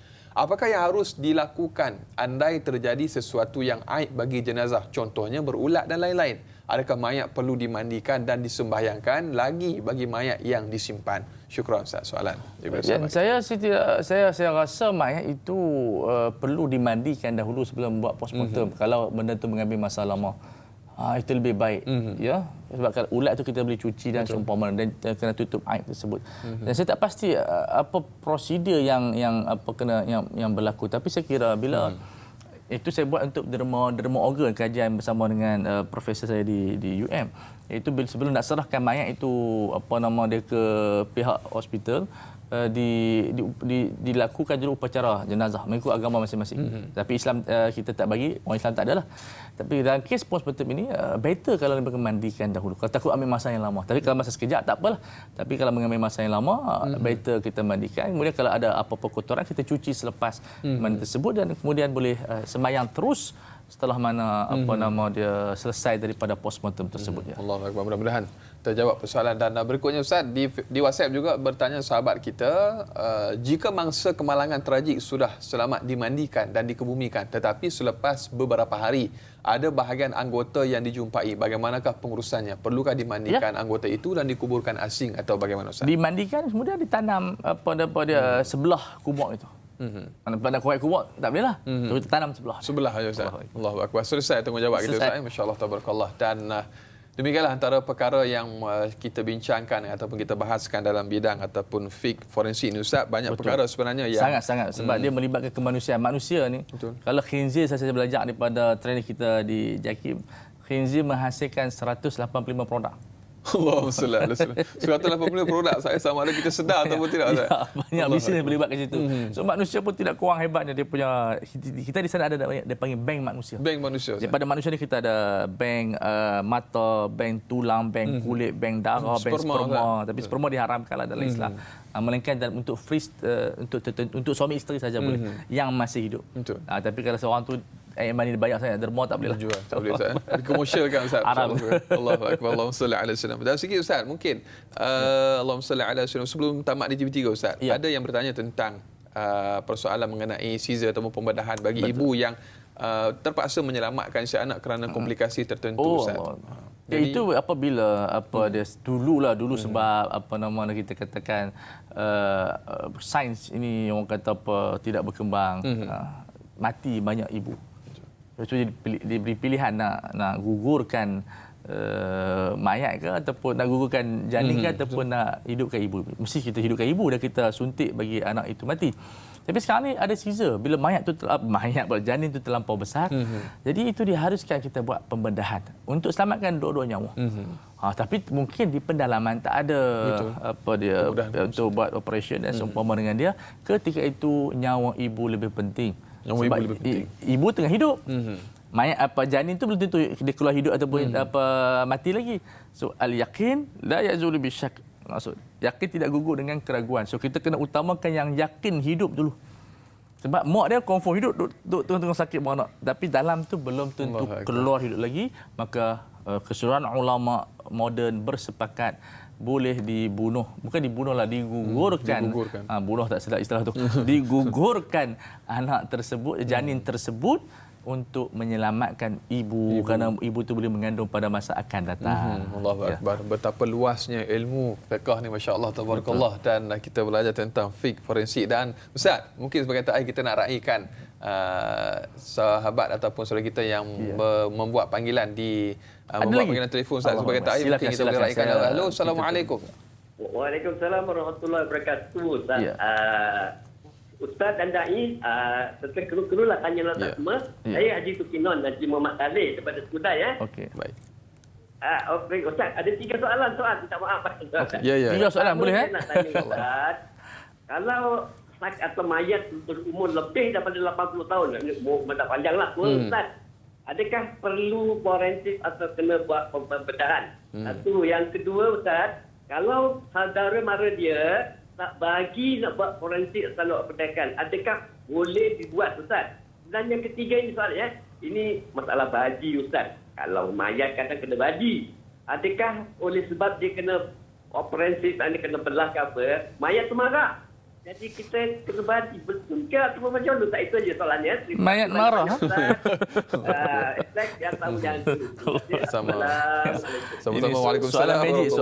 Soalan magic ni. Mayat marah pula. Yang sangat perlu dijawab, Ustaz, supaya hilang kekeliruan, Ustaz, insya-Allah. Dan terima kasih kepada Haji Tukinun. Dan Ustaz, kita dah pun tamat di TV3. Kita nak sambung siaran 30 minit di TV9 selepas ini. Ustaz, semestinya banyak yang akan kita bicarakan. Saudara, biasakan kehidupan normal baru, dakwah Tanya Ustaz, sampaikan biar tahu, jangan keliru. Kembali bergabung dan kembali berdiskusi di TV9 selepas ini.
Alhamdulillah, lanjutan siaran 30 minit di TV9 Tanyalah Ustaz, biar tahu jangan keliru. Alhamdulillah, terima kasih kepada para penonton, ibu-ibu, ayah-ayah bakal penghuni syurga Allah Subhanahu Wa Taala. Amin, insya-Allah, mudah-mudahan. Dan kita masih lagi membicarakan tajuk fiqh forensik bersama dengan yang berbahagia Ustaz Ahmad Fawaz Fazil dan Ustaz. Panjang lebar kita berbicara dan kita nak sambung sambungan 30 minit siaran di TV9 ini, dan kita juga mengalu-alukan kepada para penonton yang ingin sama-sama mengajukan persoalan atau kemusykilan. Jangan malu, jangan segan, terus hubungi kami menerusi talian bebas tol 1-800-88-1677 atau menerusi WhatsApp, hantarkan ke 011-1233-6480 atau terus sahaja ke laman rasmi Facebook kami Tanyalah Ustaz TV3.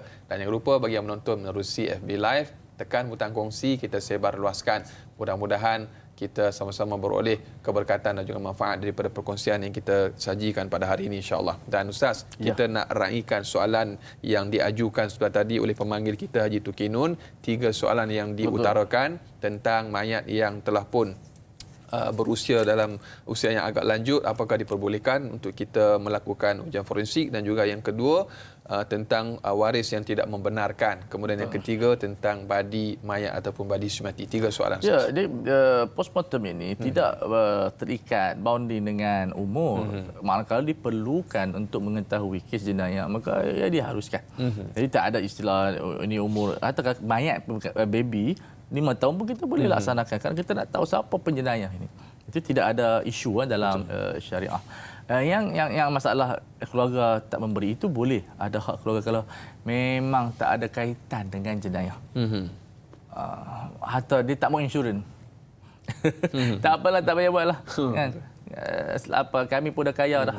Tak ada masalah. Tutup mata tak? Tutup mata. Tak ada masalah. Ada keluarga, ada hak. Tapi kadang-kadang kalau keluarga yang memerlukan, dia nak tak dapat dia orang kata sedeguk duit begitu, dia kena buat juga. Itu proses yang telah disepakati untuk menentukan punca kematian dia.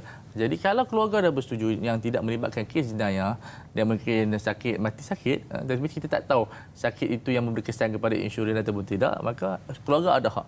Tapi dia tak dapat apa yang disyaratkan begitu. Jadi itu jawapan dia. Dan yang ketiga, badi. Sebenarnya badi ni istilah kita. Tak adalah kita baca kita fiqh ni mayat ada badi. Cuma dia ada alamat. Alamat soleh, alamat tidak soleh. Yang soleh kita berikan berita gembira, Allahu Akbar, Allah Ta'ala pilih dia. Yang tidak soleh kita tutupkan aib dia. Jangan kita cerita dekat FB. Doakan untuk dia. Jangan kita cerita dekat orang. Tutup aib mereka. La tasubul amwat, jangan hina mayat. Allahu Akbar. Dan dia menjadi masalah kerana kita terlampau sangat menceritakan keburukan mayat. Itu mayat kita serahkan kepada Allah. Hatta Al-Imam Ghazali rahimahullah menyatakan kalau kita jumpa mayat yang mati dalam keadaan dosa besar, kita perlu doa yang baik-baik untuk dia. Doa sebagai Allah Ta'ala ampunkan dosa dia. Sebab orang yang melakukan dosa besar ini bukan confirm masuk neraka. Dalam kaedah akidah kita disebut apa? Wa may yamut wa lam yatub min dhanbihi fa amruhu mufawwadun li rabbih. Siapa yang mati tidak sempat bertaubat, urusannya diserahkan kepada Allah. Kalau Allah nak azab, Allah azab. Kalau Allah nak ampun, Allah Ta'ala ampunkan. Jadi tak ada istilah mayat marah apa itu. Dia dengan Tuhan. Kita serahkan dia dengan Allah Subhanahu Wa Ta'ala. Yang penting kita jalankan tanggungjawab kita menguruskan jenazah tersebut, insya-Allah. Lepas tanggungjawab kita, Ustaz. Lepas tanggungjawab kita. Dan berikutnya, Ustaz, kita raikan soalan menerusi sahabat kita di WhatsApp bertanya, Assalamualaikum Ustaz. Waalaikumsalam warahmatullahi.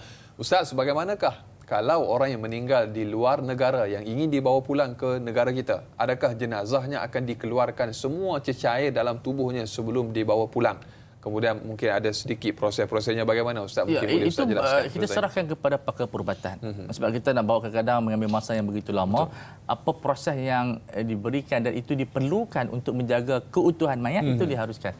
Sama ada dia disuntik ataupun dikeluarkan cecair, tapi ditentukan oleh doktor. Maksud apa yang perlu kalau jenazah itu mengambil masa 3 hari. Jadi dia yang menentukan, kita hanya memberikan guideline. Makna selama mana tidak memudaratkan mayat, menjaga keutuhan dan karamah kemuliaan mayat, kita haruskan. Jadi proses sedemikian proses yang biasa berlaku kepada jenazah-jenazah di luar negara yang meninggal di luar negara, dia dan tidak boleh tanam di sana.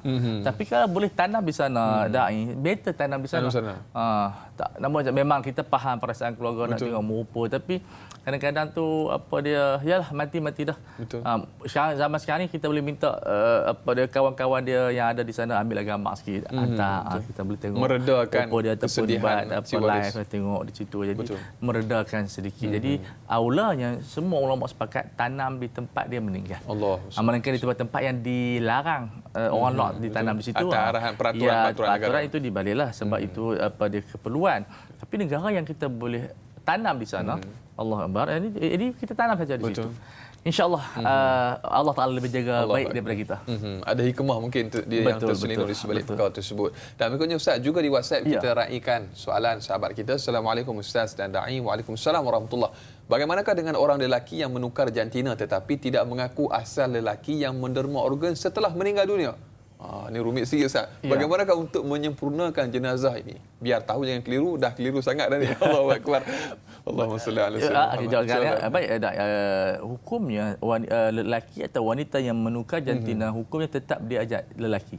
Kalau perempuan tukar lelaki, tetap dia perempuan. Walaupun muka dia persis seperti wanita. Tetap hukumnya adalah lelaki, dikafankan 3 balutan, kalau lelaki perempuan 5 balutan. Dan disembahyang diletakkan jenazah pun cara ikut lelaki. Sebab apa? Pertukaran tersebut tidak mengubah hakikat dia seseorang. Jadi dia tetap lelaki. Hakikat tetap hakikat, walaupun datangnya ilmu perubatan mengubah jantina, tapi tidak berkesan kepada jantina aslinya.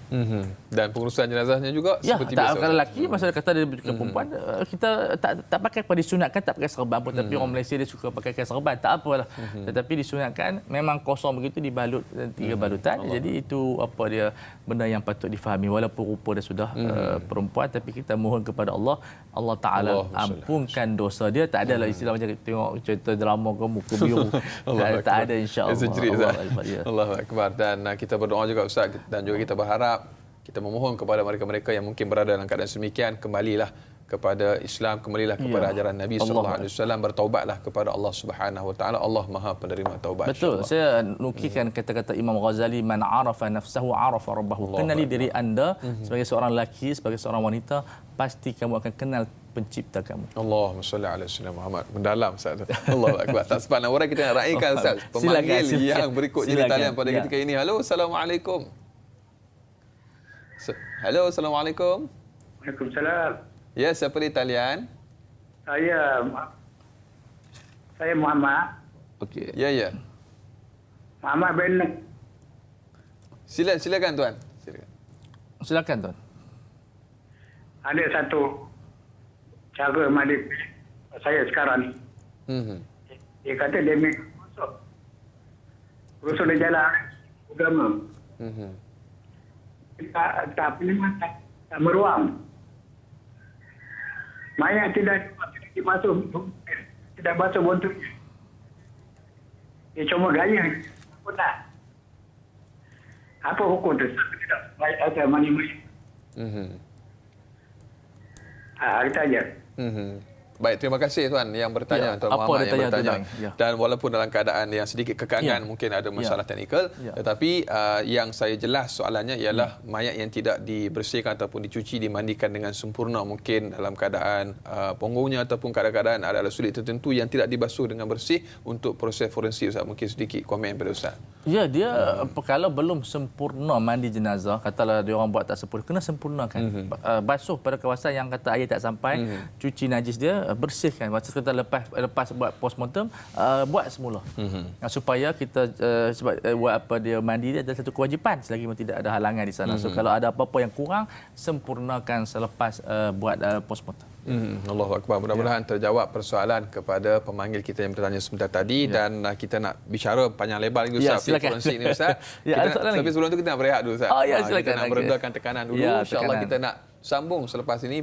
Saudara biasakan kehidupan normal baru. Dakwah Tanyalah Ustaz, sampaikan biar tahu, jangan keliru, kembali bergabung dan berdiskusi selepas ini.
Alhamdulillah, sehingga ke hujung rancangan masih lagi terus setia bersama dengan kami. Tanyalah Ustaz, biar tahu, jangan keliru. Alhamdulillah, ibu-ibu, ayah-ayah sidang penonton yang saya muliakan, bakal penghuni syurga Allah Subhanahu wa taala. Sehingga ke hujung rancangan kita masih lagi nak sambung Ustaz perbicaraan kita dalam bidang ataupun dalam bab fiqh forensik. Panjang lebar telah pun diberikan huraian, dijawab persoalan sahabat-sahabat yang mengajukan. Kita masih lagi bersama dengan yang berbahagia Ustaz Ahmad Fawaz Fazil.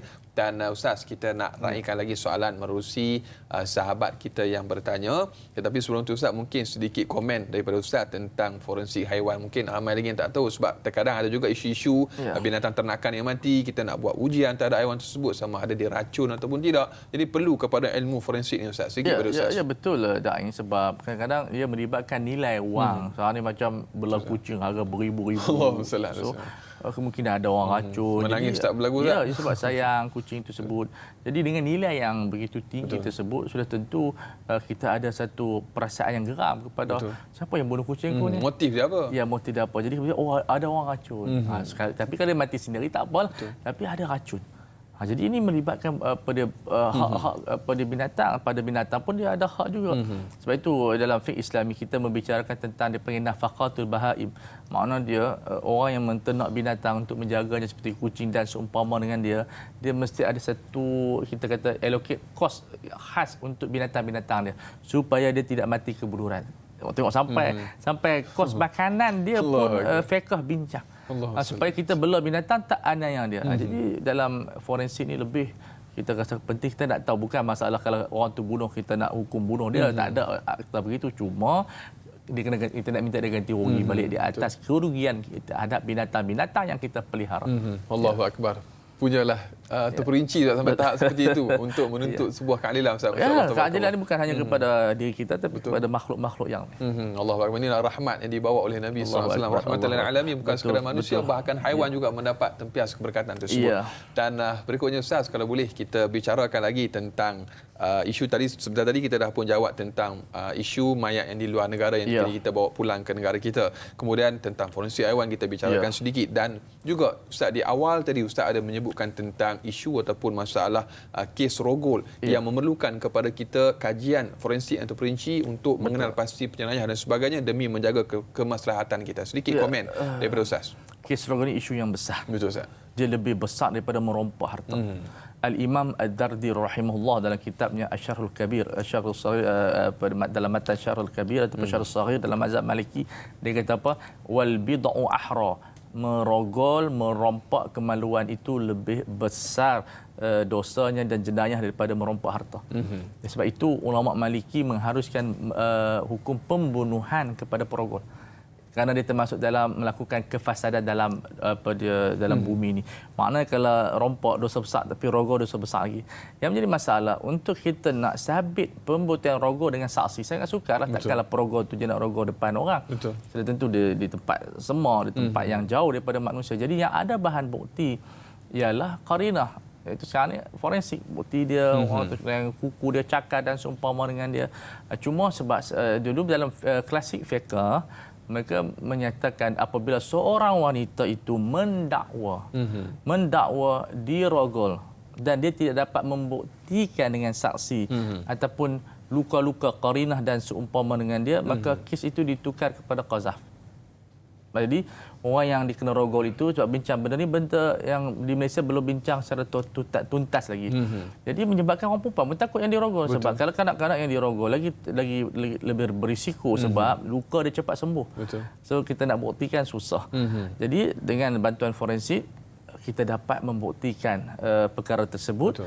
Cuma saya nak tekankan di sini, di sana ada beza di antara qazaf dengan syakwa, itu kita mendakwa dirogol. Sama ada didakwa diliwat, sama ada dirogol atau diliwat. Iaitu kita orang yang dirogol atau diliwat, dirogol secara liwat lah. Mereka ni bukan nak tuduh orang tu dia berzina, tapi mereka nak menuntut bela. Jadi ulama yang menyelesaikan kes ini pada kajian saya ialah Al-Imam Ibnu Hazm rahimahullah. Saya kaji kita tahun 2010 bila kes rogol terlampau banyak, macam mana kita nak buktikan? Susah. Jadi yang boleh bawa adalah pendakwaan orang yang dirogol itu sebab dia dizalimi. So ulama kata nama dia syakwa. Adapun qazaf ialah kita sengaja nak memburukkan nama orang tu dengan mengatakan dia berzina dengan kita. Jadi satu dunia yang berbeza di antara menuduh orang berzina dengan mendakwa orang itu rogol kita. Dan itu perlukan kepada forensik untuk melakukan pembuktian dan juga perlukan kepada sokongan dari dalil yang lain. Jadi bagi saya perbincangan rogol di dalam kitab-kitab klasik, ulama yang terbaik membahaskan isu ini ialah Al-Imam Ibnu Hazm Al-Andalusi yang membahaskan isu dalam kitab Al-Muhalla. Ada mazhab yang lain mungkin kisah rogol tak banyak. Jadi dia bincang, Imam Syafi'i dalam bincang sehelai saja, ulama yang lain bincang tak sampai 2 muka surat, tapi isu rogol merogol jenayah yang sangat kejam, sangat besar, dan dalam fiqh Islami boleh sampai ke peringkat membunuh perogol tersebut. Allahumma salli ala sayyidina. Betapa besarnya ataupun beratnya hukuman yang dikenakan. Sangat. Kerana bukan sekadar emosi mangsa Dia akan merosakkan, terjejas. dia Masa akan depan menjadikan bahkan dia fobia, keluarga juga. dan seumpama dengan dia. Allahu Akbar, merupakan satu perkara yang perlu sama-sama kita jaga, Bentras. kita cana dan kita bantras. Perlu kepada pendidikan kemanusiaan itu lebih kuat daripada sekolah lagi, supaya pendidikan seks itu diperkenalkan dalam bentuk akhlaki. Betul. Sebab itu saya menyokong pendidikan seks dalam bentuk yang disusun dalam bentuk akhlak, bukan bentuk seks dalam bentuk porno, tetapi dalam bentuk akhlakiah yang telah ada di zaman Rasulullah Garis panduan mengikut Islam. Ya, betul. Perlu sebab apa? Orang yang merogol ni memang orang yang sangat ganas dan sangat bengis. Betul. Kalau mengikut psikologi pernikahan kanak-kanak juga, kita perlu sebagai ibu bapa menjelaskan kepada anak-anak kita, terutama yang perempuan, bahagian mana tubuh yang tidak boleh disentuh, yang dipegang dan sebagainya. Betul. Inilah mungkin perkara yang Ustaz sebut tadi, Saya tersebut. tertarik dengan fiqh Islami. Kita dulu sekarang bincang disentuh. Betul. Bahkan ulama kata hatta budak-budak auratnya pun orang lain tak boleh tengok. Betul. Allahumma salli ala sayyidina. Ya, sebab itu tak boleh borakan budak-budak tu. Walaupun dia tidak berdosa, tetapi orang yang tengok pada auratnya, dia yang berdosa. Betul. Subhanallah. Allahu Akbar. Carilah tempat terlindung, Betul, Ustaz. betul. Allah, menjaga hak kepada budak Ya, tersebut. walaupun budak dia tak tahu, dia memang boral. Tapi Betul. bapa jangan boralkan dia. Pakaikan pakaian. Sebab berlaku kes rogol kanak-kanak. Baru ni kita tengok ada bapa rogol berapa bulan dalam masa 6 bulan. Itu memang dia maniak lah. Memang dia gila seks. Pedofilia, Ustaz. Itu kalau dia tengok patung pun dia rogol patung tu. Allahu Akbar. Mudah-mudahan Allah Subhanahu Wa Taala memelihara kita, generasi kita, anak-anak kita daripada terlibat dengan jenayah sedemikian, insya-Allah, mudah-mudahan. Dan berikutnya, Ustaz, kalau boleh kita raikan panas perbincangan pada pagi ini, Ustaz. Panas. Allahu Akbar. Dan berikutnya, Ustaz, di Facebook sahabat kita yang bertanya, Wak Doj. Assalamualaikum, Ustaz. Waalaikumsalam warahmatullahi. Semoga dirahmati Allah. Ketika memandikan mayat pun kita dianjurkan menguruskannya dengan lembut dan berhemah, takut menyeksa mayat. Soalannya, Ustaz, jika saya membenarkan mayat saya dibedah dan organ saya didermakan, adakah saya akan berasa sakit? Ini persoalan, Ustaz. Biar tahu yang keliru. Bagaimana pula jika mayat saya dibedah tetapi saya tidak pernah memberi kebenaran? Adakah akan berasa sakit juga, Ustaz? Mohon pencerahan, Ustaz. Dari Yompi yang bertanya, Ustaz. Biar tahu yang keliru. Wak tak sakit, insya-Allah. Wak selamat, insya-Allah. Ada alam barzah nanti, insya-Allah. Kita doa sama-sama kita semua selamat. Kerana itu proses yang diharuskan oleh syar'i. Mayat tidak akan sakit dan dia tidak menafikan glori ataupun kemuliaan seorang insan, kerana diharuskan untuk mengetahui hakikat. Dan Islam tidak menolak benda yang hakikat. Allahu Akbar. Kadang bimbang juga bila tanya soalan ini, kita pun fikir juga, Ustaz. Tidak akan kena sembang nanti. Allahumma salli ala sayyidina, sebab benda yang belum pasti, Ustaz. Allahumma salli ala sayyidina. Mudah-mudahan terjawab persoalan sahabat kita yang bertanya. Dan mungkin, Ustaz, sebagai tambahan untuk kita bicarakan untuk fiqh forensik pada pagi ini, tentang sampel yang perlu kita ambil, kemudian kita buat sesuatu perkara yang mungkin perlu, kemudian apakah wajib kita kembalikan kepada tubuh yang tempat yang kita mengambil sampel tersebut, Ustaz? Sekiranya dia masih elok dan tidak hancur, maka kita kena kembalikan kepada mayat tersebut untuk digabungkan dalam bungkusan tersebut. Betul. Tapi kalau benda itu macam darah dan supaya kita tanamlah. Sebab darah ni dia adalah lebihan-lebihan. Kalau kita keluar darah kat hidung pun masa baik pun kita cuci, kita tak masukkan balik. So kalau darah tidak mengapa. Tapi kalau sampel-sampel yang melibatkan organ, kalau dia masih kekal, wajib dikembalikan kepada mayat. Tetapi kata tak dikembalikan, tanam berasingan, tanam juga, jangan kita letak di tong sampah, tanam juga berasingan, kerana memuliakan jenazah tersebut, baik Islam atau bukan Islam. Allahu Akbar. Berikutnya, Ustaz, kalau boleh kita raikan lagi menerusi WhatsApp. Sahabat kita bertanya, Assalamualaikum, Ustaz dan Da'i. Waalaikumsalam warahmatullahi. Saya ingin tahu, jika yang meninggal kerana kemalangan dan ketika dimandikan namun darahnya masih mengalir tidak berhenti-henti, adakah perlu kita solat sambil menjirus air? Tapi kalau di kapan darahnya masih keluar, mohon pencerahan daripada Ustaz. Zainuddin dari Matang, Taiping, Perak bertanya, Ustaz. Kita cuci, kalau darah keluar juga kita letakkan kapas. Kalau melimpah juga itu dimaafkan, tak ada masalah. Dah memang ada keluar juga, jadi tidak ada masalah. Kita balut, jadi kita boleh sembahyangkan jenazah lelaki tersebut. Mungkin ada sebab-sebab yang tertentu darah masih memancut. Sekadarnya, Ustaz. Ya, memang kita kadang darah keluar, kita letakkan kapas. Memang kalau boleh cuci, tapi dia keluar juga berulang kali, kita letak kapas saja. Allahu Akbar. Mudah-mudahan terjawab persoalan sahabat kita yang bertanya. Dan masya-Allah tabarakallah, dalam bidang ataupun dalam bab fiqh forensik ini sebenarnya begitu luas, Ustaz, perbincangan. Kalau kita nak bicarakan mungkin secara terperinci banyak itu lagi. Itu belum bincang lagi dokumen jenayah. Betul, Ustaz. Ya, itu secara detail ataupun terperinci. Dan kita pun telah sampai ke penghujung rancangan dan masa amat mencemburui kita. Dan terima kasih juga kita ucapkan mengambil kesempatan ini kepada para penonton yang bersama-sama dengan kita menghantarkan persoalan, kemusykilan.